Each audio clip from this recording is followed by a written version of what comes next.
Hi everyone, I hope you've had a chance to catch your breath now that it looks like the peak of the craziness is behind us.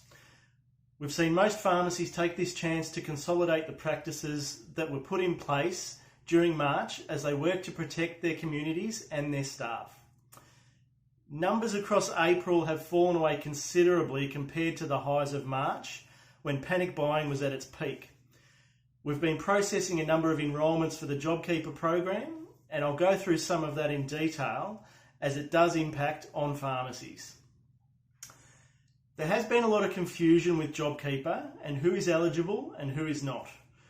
As pharmacists, we like things to be black and white, and unfortunately, this program has quite a number of shades of grey. The basic test is that if the turnover of the pharmacy has decreased by 30% compared to the same period last year, then you qualify. You only need to qualify for 1 month and then you remain in the program until it ends in September. You need to pay each eligible employee a minimum of $1,500 per fortnight, and then you will be reimbursed early the following month.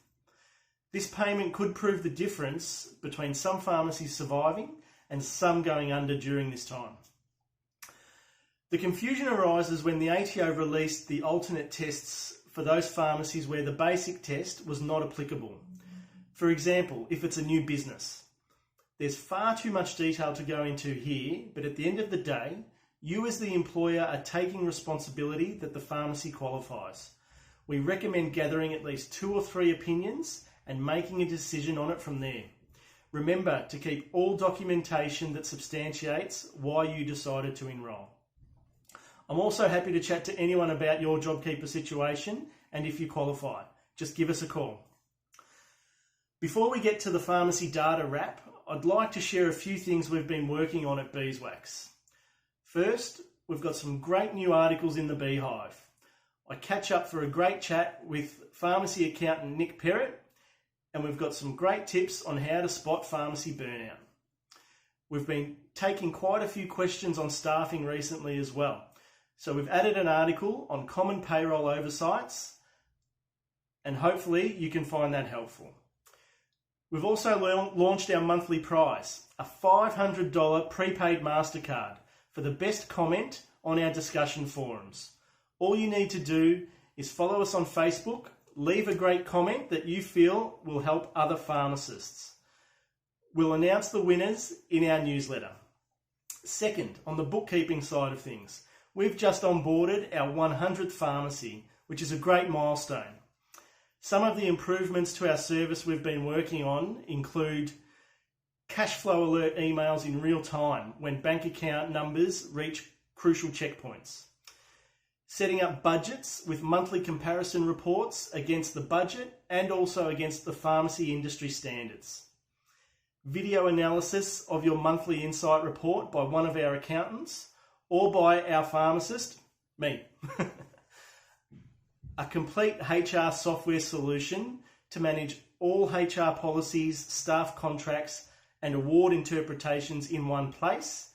And we're also looking at providing same-day, legally binding HR advice to clients, something that I think everyone has been screaming out for. We've got 2 excellent offers for pharmacy owners at the moment. Any pharmacy that signs up with Beeswax to commence in the new financial year will receive the first month of their bookkeeping fees for free. And our ongoing offer still exists for all current clients, that if you refer a pharmacy to Beeswax and they become a client, we will waive our fee for 1 month for both you and the new client. We had one client refer 12 pharmacies and they got a free year of bookkeeping. So now the monthly data wrap up. It's true that April has felt a lot quieter than March, with the average month-to-month reduction in turnover sitting at about 20%. However, when comparing April 2020 with April 2019, we've found the reduction to be only around 9%, which shows that pharmacy as a whole has held up particularly well when compared to other industries that have been severely impacted by coronavirus.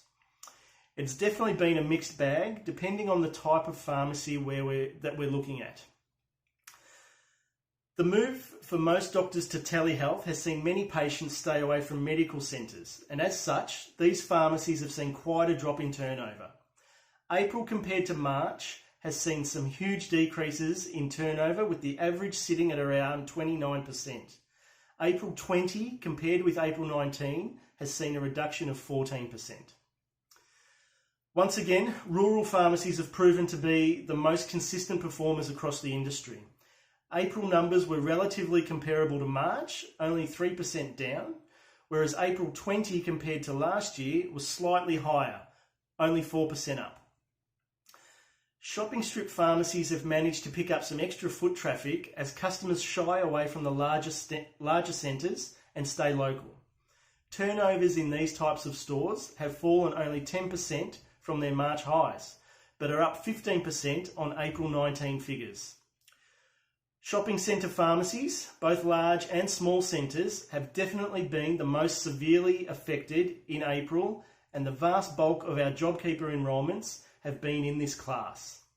Turnover between March and April has fallen 60%, in some cases up to 80%, and the average reduction compared to April last year has been 37%, placing them firmly in the JobKeeper eligible category. Thanks for watching, everyone. Please let me know your thoughts on any of the points in this video in our discussion forums. I'll put a link below. Otherwise, stay safe and you'll hear from me again soon.